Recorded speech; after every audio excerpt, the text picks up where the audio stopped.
बेल्ले या गावात येऊन मला खरंच आनंद झालाय खूप.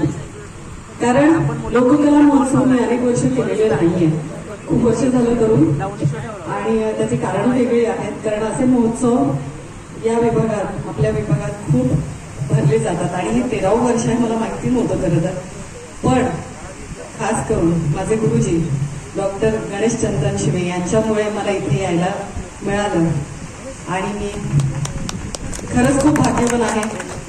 अशी माणसं आपली गुरु असतात, आपल्याला साथ देतात, आपल्याला माहिती देतात, लोककलेची माहिती देतात, आणि अशा आमच्यापेक्षाही दिग्गज कलावंत आज इथे आहेत, उपस्थित आहेत, आणि त्यांच्या सोबत आपल्याला काहीतरी काम करायला मिळतं. कामापेक्षा जास्त शिकायला मिळतं याचा आनंद आहे.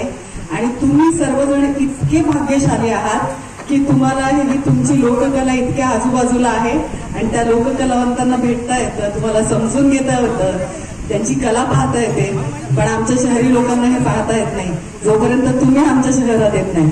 पण हे बरं आहे की आम्हाला इथे मुंबईकडनं बाहेर काढता हे जास्त बरं वाटतं आम्हाला, की ह्या लोककलेला पाहण्यासाठी आम्ही तरसत असतो. तर असे बरेच कलावंत आहेत ज्यांना ह्या कलेबद्दल, भारुड काय असतं, गोंधळ काय असतो, गवळण कशी सादर होते, लावणी काय असते, कशी सादर करतात. तर आपण इतक्या चित्रपटाच्या माध्यमात इतके घुसलो गेलोय की आपली लोककला आपल्याला आवडेल नशी झाली की काय असं वाटायला लागले. आणखीन एक थोडंसं, कारण मग अशी चंदन शिवे सरांना बोलले मी, थोडंसं परखड बोलते मी, कारण मला आवडतं परखड बोलायला, पण ते मुद्द्यासूद असतं माझं.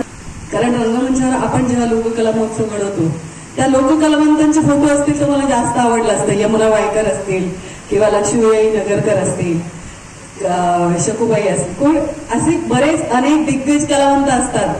त्यांचे रंगमंचावरती मला फोटो लावलेले जास्त आवडतील. त्यांना बघून आम्हाला प्रोत्साहन येतं. यांना बघून कसं प्रोत्साहन येईल मला? कोण बोलते मी, कळते का तुम्हाला? चित्रपट वेगळ्या गोष्टी आहेत. लोककलावंत खूप दिग्गज होऊन गेले, त्यांच्या आसपास पण नाही आहेत ही लोक, मी पण नाही. आम्ही त्यांना बघून मोठे होतोय, त्यांना बघून आम्ही खूप उत्साहित होतोय. त्याच्या आजूबाजूला जरी यांनी थोडीफार तरी माहिती घेतली लोककलेची तर त्यांचं भलं होईल जास्त. आलं लक्षात? इतकं चित्रपटात मोहन जाऊ नका. आपल्या कलाकारांना मोठं करा, आपल्या लोककलेला मोठं करा. त्यांना मोठं करायला बसलीत इंडस्ट्री अख्खी.